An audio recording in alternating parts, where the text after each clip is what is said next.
What's good with your family? What's good? It's your boy Urban Sports Guru. I want to give y'all my Week 11 picks. We're going to start off with Chicago going on the road against Atlanta. I like Chicago. Atlanta's given three. I think Atlanta's given three because of the things they've done earlier in the season.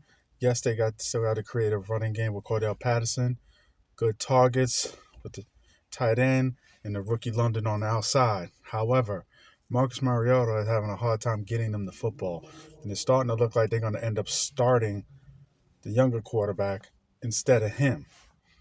And the way Justin Fields is playing against a marginal team, Atlanta was looking good early in the season as far as getting after the quarterback. They should have some success against that Bears front, but lo and behold, I expect Justin Fields to play great football, and I expect them to especially cover the 3 points they're the underdog and win the football game outright. We have Cleveland. We have Cleveland on the road at Buffalo. Now, Buffalo has a whole bunch of injuries, and they're playing this game in Detroit because of the blizzard, everything that's happening over there. Buffalo's given 8 points, and they're playing against a Cleveland team that's talented. I think this would be Cleveland's last game without Deshaun Watson, but Deshaun Watson ain't there now, so they don't have a quarterback that can go gun and gun against Josh Allen. Even on a good day, Kirk Cousins was able to do that. His receivers made some miraculous plays, i.e. Justin Jefferson. But I don't see Cleveland doing that. I don't. I see Buffalo winning and cover that 8, getting back on stride.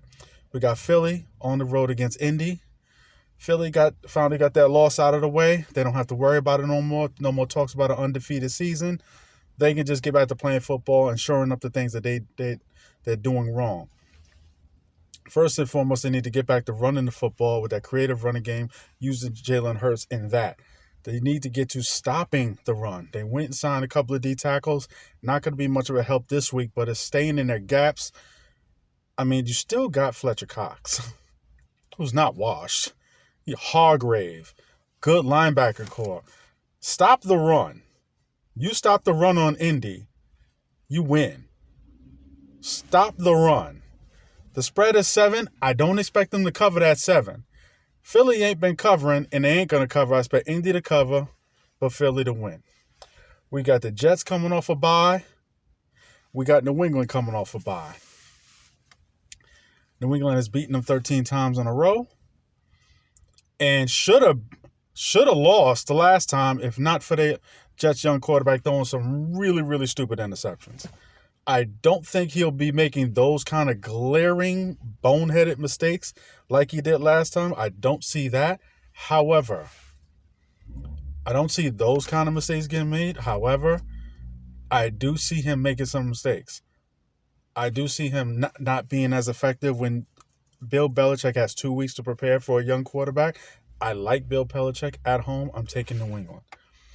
We got the Rams, who will have Matt Stafford against New Orleans. It could be a blessing in disguise for the Rams. And I say this because they suck this year. And it sucks that they don't have a first-round pick. They've given it away till 2030. But it could be a blessing in disguise because the rest of this season, he gets to build a rapport with the rest of that receiving core because he has no rapport with them. And he could always just where's Cooper Kupp and force the ball in there. And more often than not, if he targets Cooper Kupp 14 times, 12 of those times he'll get it. So he gets to now build a rapport with those other receivers. Allen Robinson, who I thought was going to be a good look for them, has turned out as not. So it's going to be a good look for them. However, they are going against the New Orleans defense that is very, very good still. Not the championship quality defense they had the last couple of years, but it's very, very good. In the dome, I like New Orleans. We got Detroit playing against my guys, the Giants. Giants going to have a tough week because we got a Detroit team that is very game. And then Thursday, we got the Cowboys. Detroit poses a lot of problems for our defense because of the way that offensive line, they're great across the board, especially at tackles. They run the football very well with 2 running backs. And Jared Goff, has been good. I'm going to call a spade a spade. He has been good. And they be getting big plays in the passing game. Defensively, they can put pressure on the quarterback. And Detroit's going to fight you. They're going to fight you for 4 quarters, just like the Giants are going to fight you for 4 quarters. So I expect this to be a 4-quarter football game. However, Detroit defensively gives up a lot of yards and they give up a lot of points. They give up a lot of yards and they give up a lot of points. I'm worried about Detroit's running game, but they got to be worried about our running game. Detroit's gap discipline is horrible. I expect Saquon to bust a big one. Wouldn't be surprised if he busts a couple of them. Because of that, Giants have to take care of business before that Thursday trip to Dallas. Giants are covering 3. I'm taking my boys. We have Carolina, who had 10 days of preparation. But guess what? They're playing against Baltimore, who's had 2 weeks of preparation. Carolina's a bad football team. Baltimore is a good football team. And Baltimore defensively, especially getting Roquan Smith, defensively, they're getting better and better each week. They're getting better. I like Baltimore with a big spread of 14. They're going to make Baker look horrible because of the way that defense is playing. Lamar gets to just play off of that defense with turnovers they end up creating.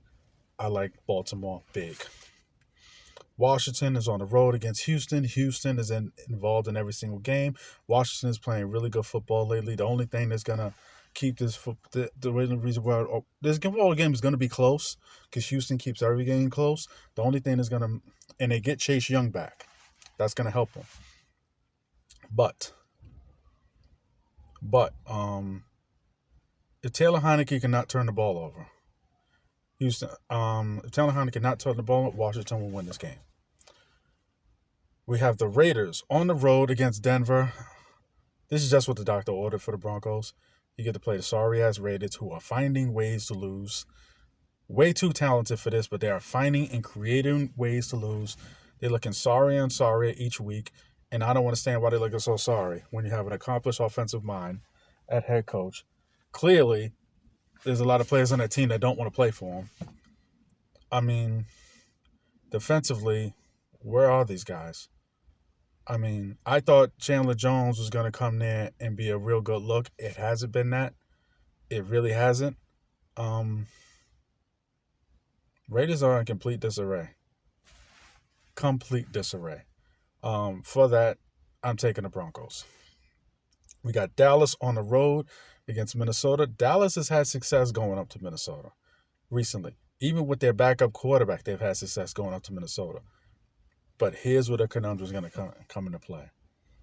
Minnesota wasn't rolling like they are now, and something about Minnesota is similar to Dallas because they have similar quarterbacks, and the second expectations being heaped upon them, that's when they lay an egg, particularly at home. Kirk Cousins does this against the Cowboys. The one time he beat them was on the road when there was no expectations. When they went into Dallas a couple of years ago, but at home, Dallas has beat them. But I expect Dalvin Cook to have a big football game. And whenever Dalvin Cook, even more important than Justin Jefferson, whenever Dalvin Cook has a big game, it opens up everything for the offense. And Minnesota's defense is playing much better than they have in the last couple of years. I'm taking Minnesota. We have Cincy coming off a bye on the road in Pittsburgh. I like Cincy all the way.